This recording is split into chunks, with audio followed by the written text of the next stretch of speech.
बिस्मिल्लाहिर्रहमानिर्रहीम। नाज़रीन का अस्सलाम वालेकुम। प्रोग्राम है कब बदलेगा पाकिस्तान और मैं हूँ आपका मेज़बान मूद शिमतरी। नाज़रीन का 2 साल से ज़्यादा अरसे से एक ही बयानिया बड़े तवात्तुर से अवाम में शेयर किया जा रहा है और वो ये था कि जी मुल्क डिफ़ॉल्ट होने के बराबर है और हम इसको बचाने के लिए मैदान में आए हैं और इसको बचाने के लिए हमने अपनी सियासत की कुर्बानी दी, हमने रियासत को बचाया। और ये बयानियाँ और ये सारे अवामिल चलते रहे। 16 महीने की PDM की हुकूमत आ गई, वो इसी बयानिए पे मुल्क को डिफ़ॉल्ट होने से बचाया और उसके बाद फिर ये केयरटेकर गवर्नमेंट आ गई, वो भी यही कि जी डिफ़ॉल्ट होने से बचाया और हम सियासत को कुर्बान कर रहे हैं, रियासत को बचा रहे हैं।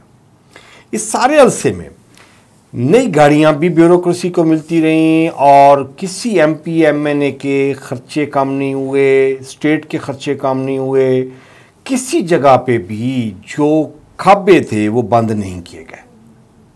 तो अब जब ये नई हुकूमत ने हलफ उठा लिया है, कैबिनेट भी फॉर्म हो गई है, तो अब भी इनको ख्याल नहीं आया। ख्याल उस वक्त आया जब ये IMF के पास गए कि जी हमें आप कर्जा दें, हमारे पास तनख्वाह देने के पैसे नहीं हैं, हमारे पास खाना खाने के पैसे नहीं हैं। तो IMF ने फिर ज़ाहिर बात है उसने कहा जी पैसे दे रहा हूँ तो वापस कैसे करोगे, पैसे तो है नहीं। तो फिर इन्होंने बैठ के प्लानिंग शुरू कर दी कि जी कहाँ कहाँ से हमारे पास गैप्स हैं और हम ये गैप्स को कवर करें और पैसे जनरेट करें। ये कम अलमिया ये है कि जी किसी एक सेगमेंट में भी जहाँ ये गैप को आइडेंटिफाई करके पैसे जनरेट कर रहे हैं, उस पैसे जनरेट करने का फ़ायदा अवाम को कितना होगा, ये बेसिक क्वेश्चन है और इसका हम जवाब लेंगे। हमारे जो मेहमान हैं शरीफ जोया साहब सीनियर एनालिस्ट हैं, तजियाकार हैं जी, वो आपको वेलकम भी करते हैं। बहुत शुक्रिया, बड़ी मेहरबानी सर जी। प्राइवेटाइजेशन हो रही है, हुकूमती खर्चे कम होने के लिए कमेटियां बन रही हैं और टैक्स नेट में लोगों को बढ़ाया जा रहा है, ये सारे काम किए जा रहे हैं। ये सारे काम करने के बावजूद अवाम को कोई रिलीफ मिलेगा? बिस्मिल्लाहिर्रहमानिर्रहीम। मोती साहब, बड़ा अहम आपका नुक्ता है कि हुकूमत अपनी लाइन ऑफ एक्शन पे चलने की कोशिश कर रही है IMF की शराइत के मुताबिक। अच्छा, ये कोई नई बात नहीं है, कमेटियाँ बन रही हैं, ठीक है जी, ख़र्चे कम किए जाएंगे। ये हर हुकूमत आने वाले बजट से पहले ये इसी तरह की गेम आवाम को सामने नज़र आ रही होती है कि जी खसारा बहुत ज़्यादा है, ख़र्चे हमारे पूरे नहीं हो रहे, डेफिसिट ज़्यादा है, ठीक है, किल्लत, चीज़ों की किल्लत पैदा हो जाएगी। क्यों? टैक्स नहीं पे होता। देखिए, अगर आप पिछले PTI की हुकूमत में देखें तो उस वक्त भी खान साहब एक बड़ा नारा लगाते थे कि टैक्स चोर है, अवाम टैक्स चोर है, ठीक है।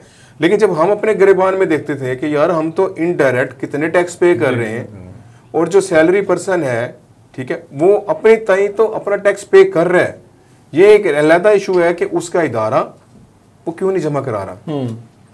अच्छा, वहाँ पे भी हुकूमती इदारों की नाअहली है। हमारा मतलब तमाम इदारों की अब ऑनलाइन हो चुके हैं, सारी तनख्वाहें जो हैं वो बैंक में आती हैं। वहाँ बैंक से डाटा अगर नहीं ले सकता कोई इदारा तो ये उसकी गलती है, हमारा ही नहीं है। अवाम की इसमें कोई गलती नहीं है और ख़ास तौर पे जो मुलाजिम पेशा तबका है उसकी तो बिल्कुल ही गलती नहीं है ना सर। बेसिकली तो वो पिसा हुआ भी वही तबका है जो एक लिमिटेड अमाउंट के अंदर रह के अपने सारे एक्सपेंस पूरे कर रहा है, वो तो एक्स्ट्रा भी नहीं ले सकता,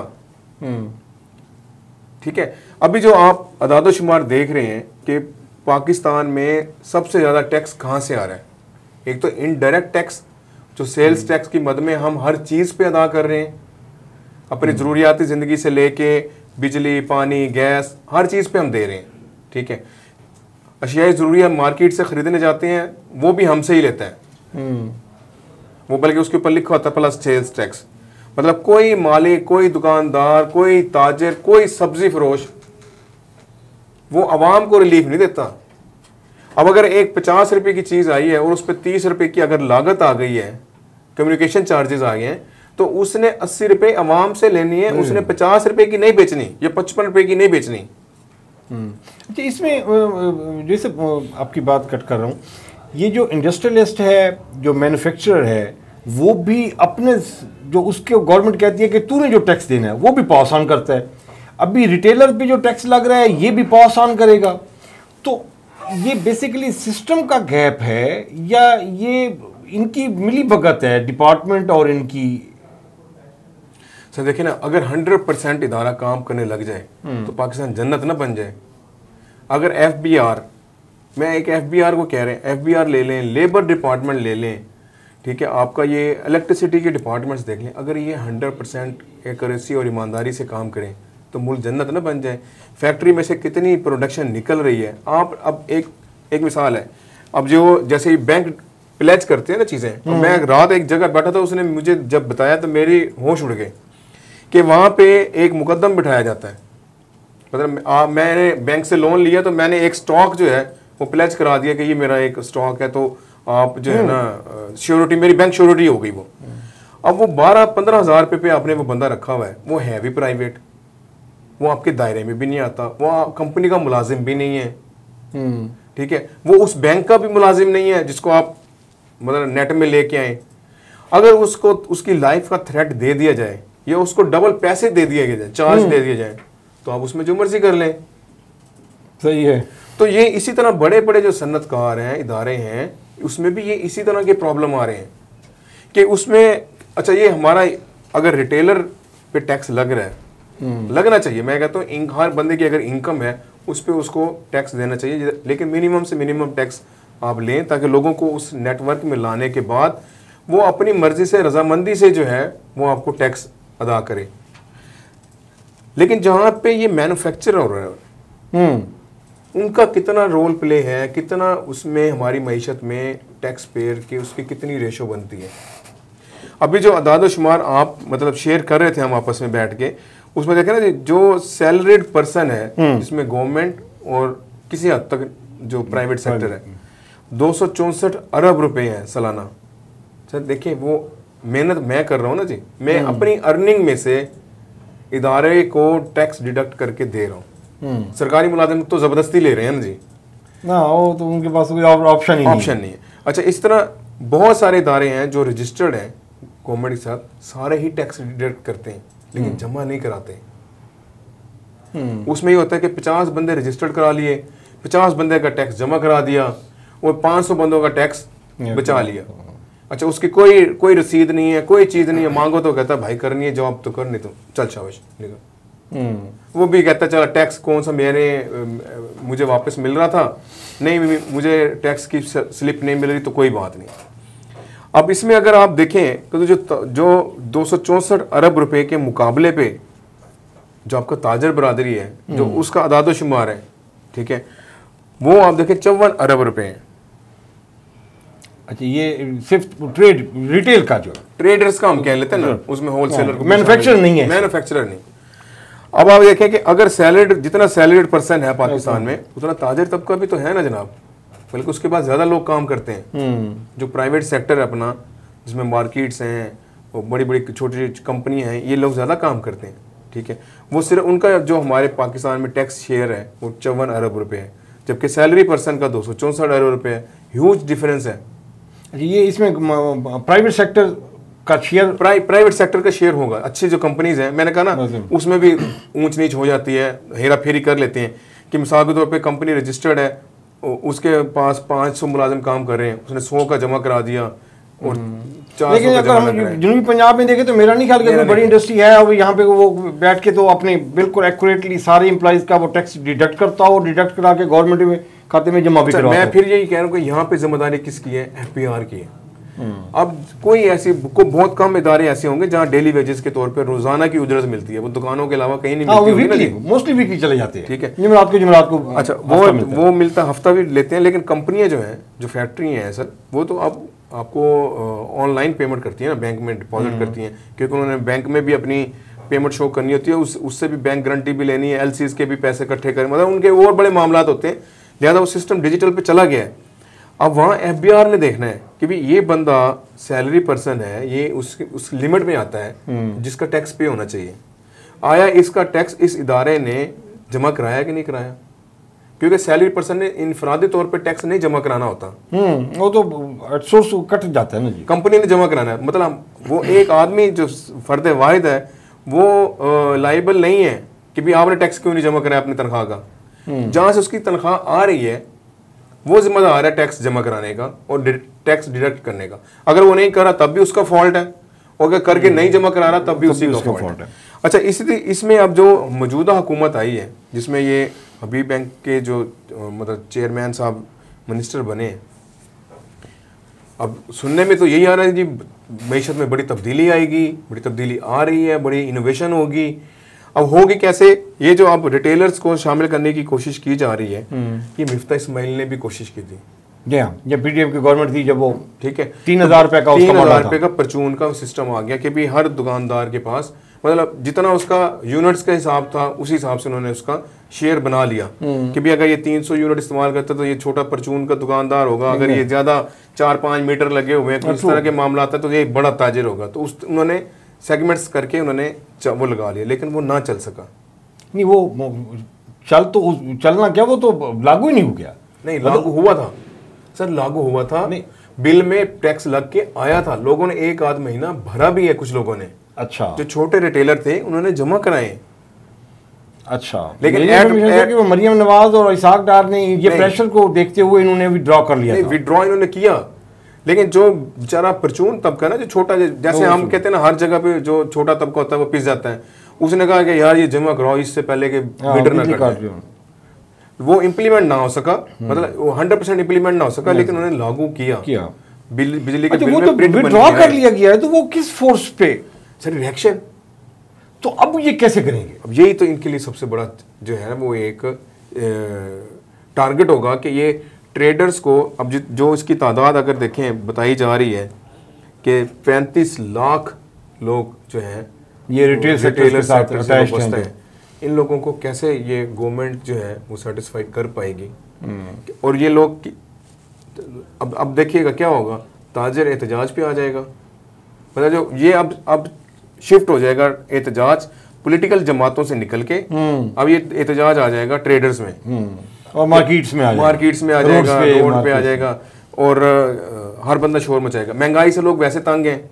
अच्छा, वो जो महंगाई से लोग तंग है वो भी इस ताजर के साथ खड़े हो जाएंगे कि यार ओ भाई इन पे भी टैक्स लगा रहे हो, ये भी हमसे लेंगे।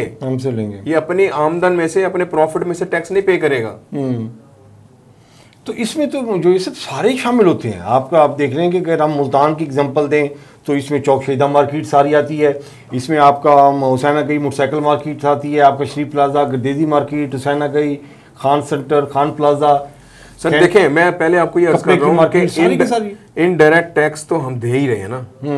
अब ये वाला जो टैक्स होगा, एक मिसाल है, आप किसी भी बड़ी शॉप पे आप जाते हैं कपड़े लेने, ठीक है, अगर उसका टैक्स अब लाख रुपए हो गया है और वो अगर उसको कैलकुलेट करते हैं मेरी 25-26 दिन दुकान खुलती है, वो अगर पर डे के हिसाब से लगा दे तो वो पर डे चार्ज तो कस्टमर से करेगा ना सर।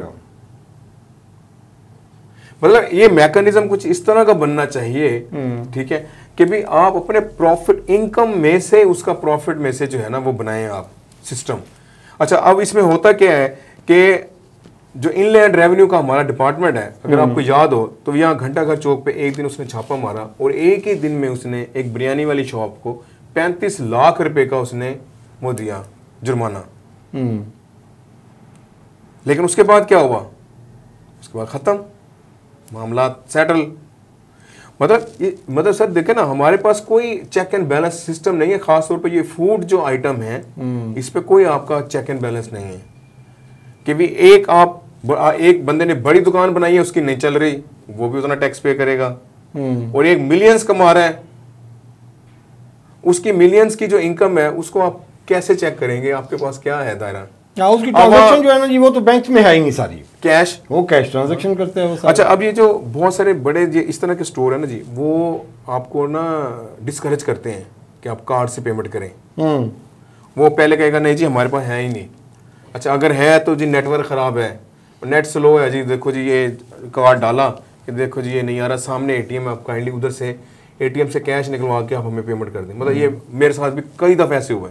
अच्छा, ये तो चलो भी आप देखें ना कि ये सब, ये तो जो कस्टमर गया हुआ है ना जी, वो तो शॉपिंग करता होगा ना जी 2,000 रुपये की, 4,000 रुपये की, 5,000 रुपये की, वो उसका वो 5,000 रुपया वो क्रेडिट कार्ड या डेबिट कार्ड से नहीं लेते।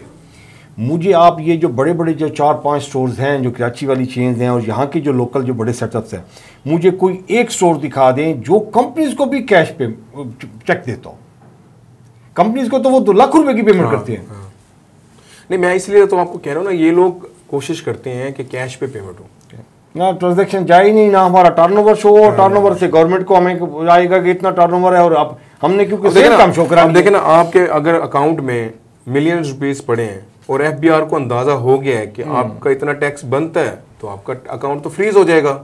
वो फ्रीज भी हो जाएगा और स्टेट बैंक को वो मतलब एफबीआर लिख के भेज देगी कि ये इतना इस पे टैक्स बनता है, ये टैक्स डिफॉल्टर समझे या जो भी समझे, हमें इसके अकाउंट में से इतने पैसे माइनस करने हैं, वो कर लेता है।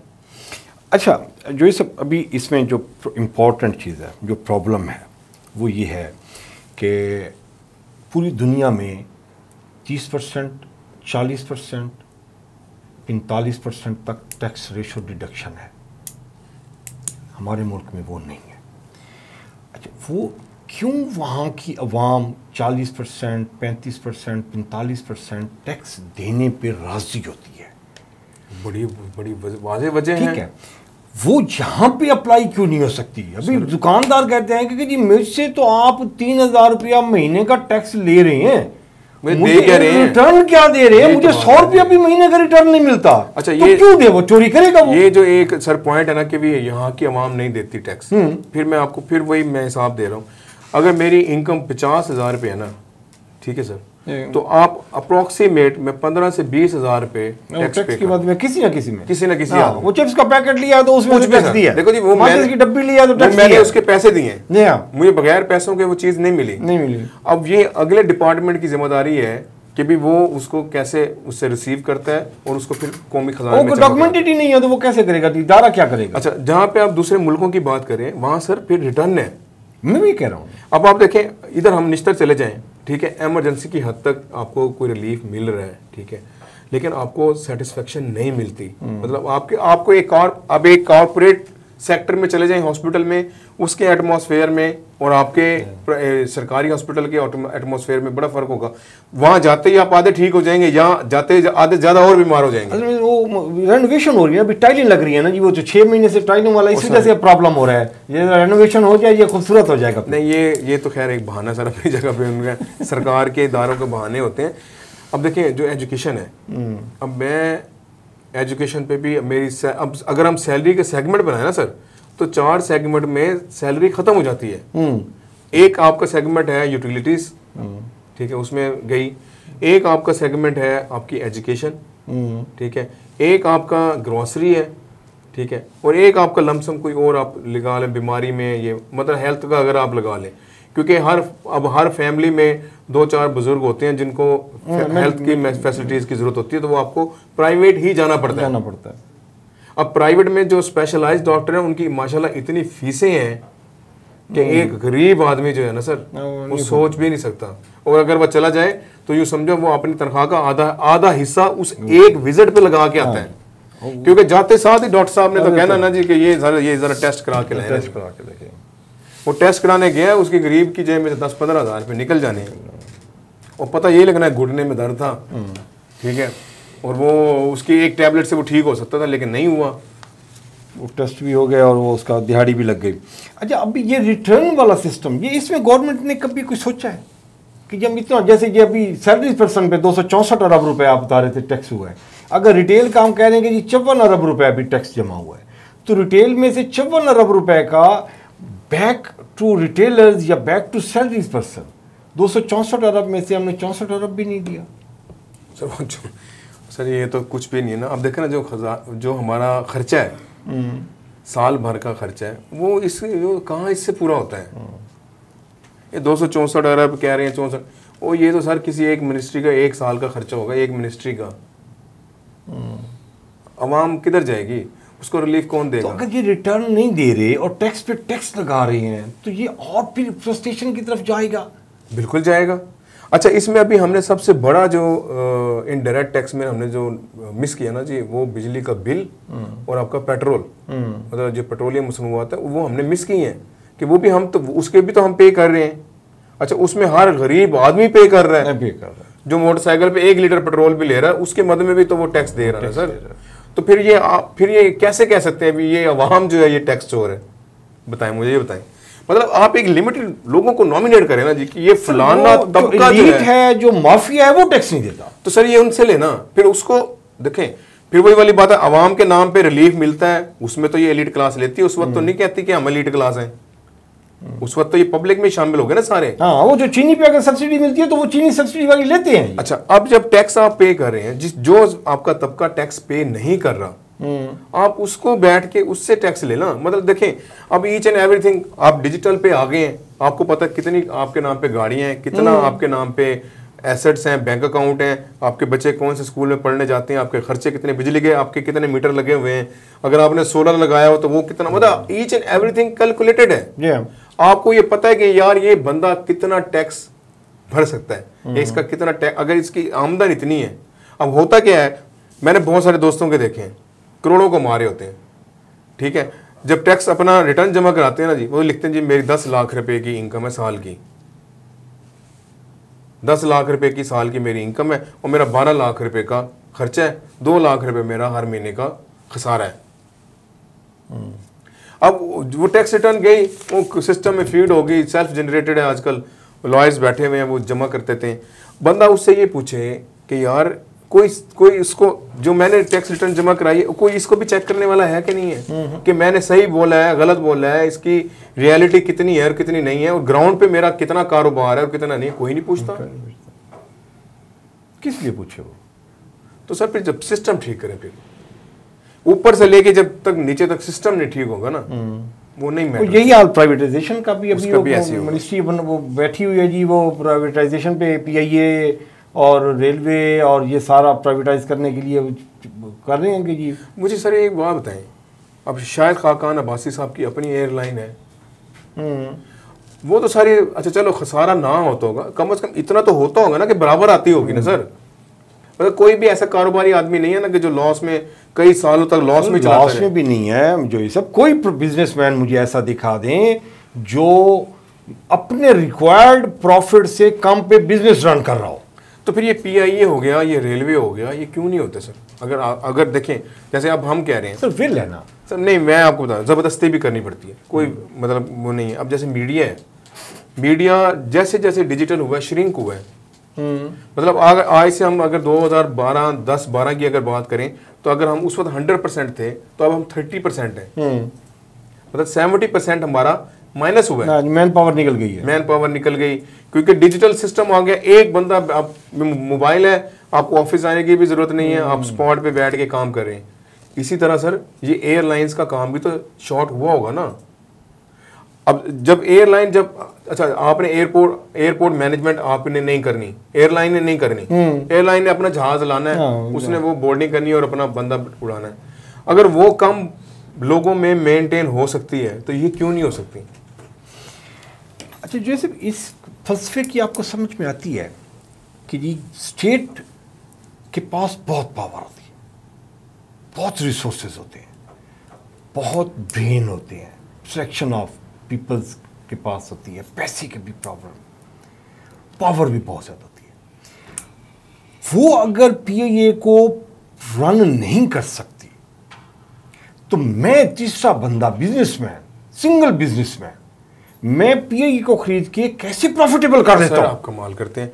अब अगर आप किसी भी एयरलाइन के मतलब मालिक होंगे और आपको ये समझते हैं कि भाई इतने कैबिन में मेरा काम एक लैपटॉप पे हो सकता है, सरकार में तो नहीं हो सकता, उसका तो आपने 20 में 21 में विल नहीं है ना जी, तो हो तो सकता है। मैं अगर सिंगल बिजनेसमैन ये कर सकता हूं, PIA को प्रॉफिटेबल कर सकता हूं खरीद के, तो ये जो पूरी फौज जफर मौज बैठी हुई है, ये जो दिमाग बैठे हुए हैं, मिनिस्टर्स बैठे हुए हैं, सेक्रेटरीज बैठे हुए हैं। सर असल में पता है क्या, फिर उसमें इशू यही है कि अगर ये PIA को खसारे में जा रही है और PIA में मुलाजमी सरप्लस है तो उनको ये यूज़ करें, उनके डिपार्टमेंट्स बनाएं। उसमें आप देखो ना, जरूरी तो नहीं ना कि सिर्फ आपने पैसेंजर की पर्ची काटनी है और ले जाना है, आप उसके कार्गो पे काम करें, आप कार्गो जहाज लाएं, आप वो जो स्टाफ है उसको मार्केटिंग पे लगाएं, ठीक है। आप मतलब जो आप बाहर से चीज़ें खरीद रहे हैं, अगर आपका अपना स्टाफ एक्स्ट्रा है तो आप फूड अपना खुद जनरेट करना शुरू कर दें। मतलब मुख्तलिफ चीज़ें बन के अगर आप अपना स्टाफ को माइनस नहीं करना चाहते, फॉर एग्जांपल नहीं करना चाहते, करना भी नहीं चाहिए। अच्छा नहीं आप करना उसको चाहते, यूटिलाइज करें, आप उसे यूटिलाइज करें। ये बड़ा वैलिड पॉइंट है। जो ये सब अब नॉर्मल ये होते हैं कि पूरी दुनिया में जब मैन पावर की बात आती है तो वो पर मैन पावर प्रोडक्टिविटी देखी जाती है। यस, अगर वो उसको कहते हैं हाँ भी तू बता, भी तू हमसे 20,000 रुपये तनख्वाह ले रहा है, तू क्या काम करता है, ऐसे ही है। 20,000 के बराबर काम हमें दे रहे तो ठीक है, नहीं तो घर जा। हाँ।